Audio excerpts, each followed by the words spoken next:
Today we're diving into something super basic but super essential, the quote-unquote right way to rosin a double bass bow, or my favorite way, anyway.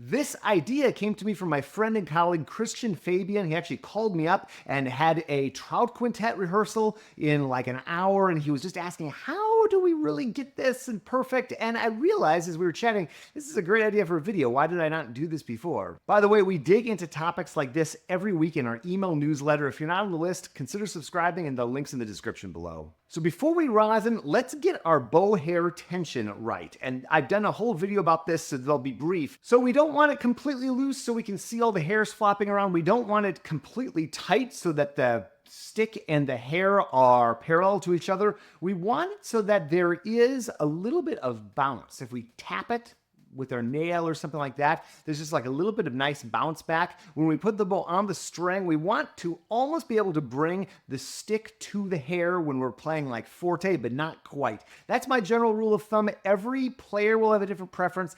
Every bow will have a little bit of a different ideal tension, but just getting something that's Goldilocks, not too loose, not too tight, is important before we start rosining. Now, next up, we want to make sure we're using base rosin. I'm amazed at how many people are not using base rosin or are not using good base rosin. That brings me to the sponsor of today's video, Upton Base, with their 3 types of base rosin. Now, I'm holding their Maple Plus right here, which I like. It's got a nice consistency, kind of like Pops, kind of like a little bit of a Swedish rosin.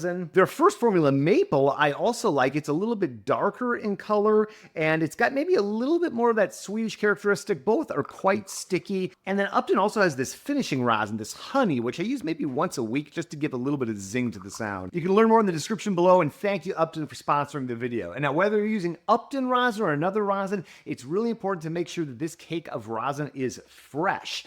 And if you see any white powder on the top of the rosin, that's an indication that it's probably not fresh. If it's kind of flaking all over the place, that's an indication it's not fresh. And by the way, if you can't remember when you bought it, that's also an indication it's probably not fresh. There are ways to revive rosin, and I did a video, a little bit controversial, but very cool. It definitely works.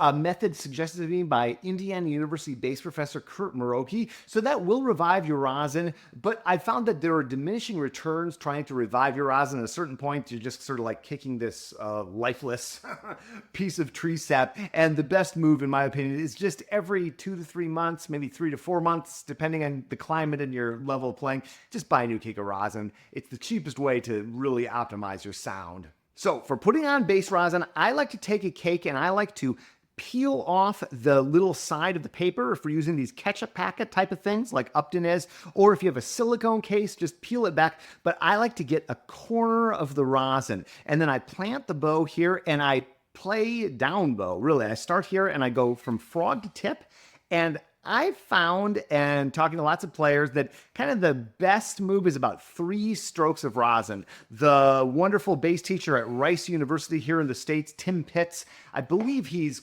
quoted as saying 3 swipes of rosin equals 3 hours of practice. I don't think that's exactly true.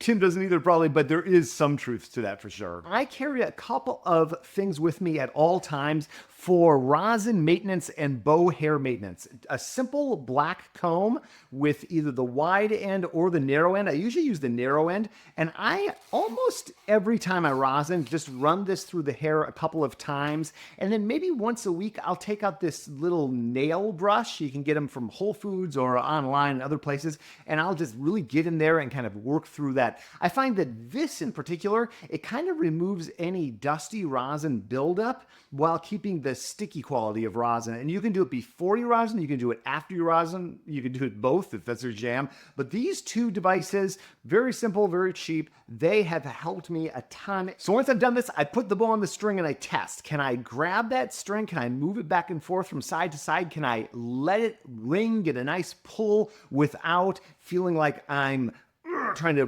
really muscle into the bow? If it feels a little bit sticky or a little bit goopy, I will try to break it up. It is always easier to put on more rosin than to take rosin off, so I do err on the conservative side.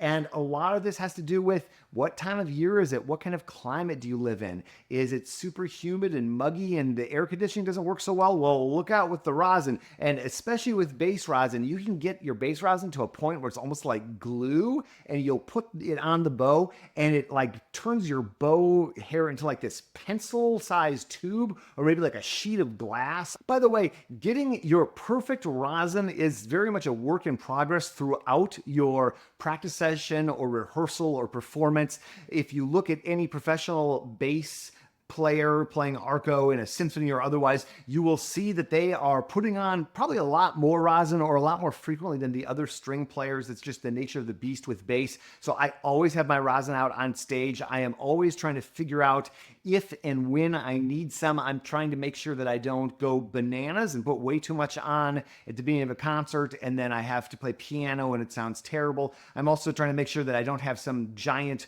low string fortissimo thing coming up and I'm not adequately rosined and I'm trying to like force into the string and getting bad sound. So just making sure that I have what I need near me, my comb, my brush, and all that sort of good stuff, my rosin, and I'm just assessing the situation before rehearsal, between pieces even, certainly at intermission. That's key. And just like we started about tightening the hair to the right amount, make sure that you loosen the hair on your bow after rehearsals, after performances. If you're gonna go take a long break, for a variety of reasons, that will save wear and tear on your bow and the stick, and it's just good practice. A lot of people who are new to bass, they sort of forget about that, and it will come back to bite you. So when you're done, loosen it up until you see those hairs kind of have a little give to them and you're prepared to put it away and come to it fresh the next day.